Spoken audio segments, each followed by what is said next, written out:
हमरा आवता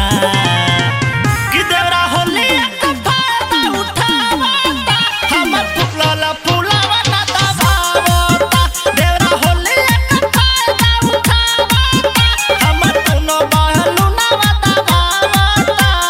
लेके रंग रंग त मन पनियावता लेके रंग रंग त मन पनियावता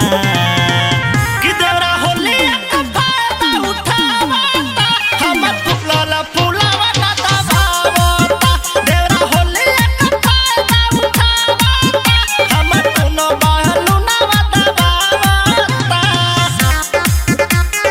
दोनों बहलू ना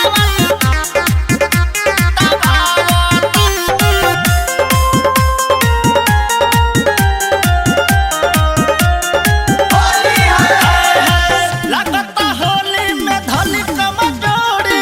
लेके गुलाल त महलता घड़ी लेके गुलाल त महलता घड़ी घुसावल चाहता मोट पिचकारी तू ही बताओ सखी जब का हम करी लल का पियर का कलर वाला गावता लल का पियर का कलर वाला गावता कि देवरा होली का फायदा उठावता हमर फुलला फुलावा ना दबावता देवरा होली का फायदा उठावता हमर दोनों बहलू ना दबावता दोनों बहलू ना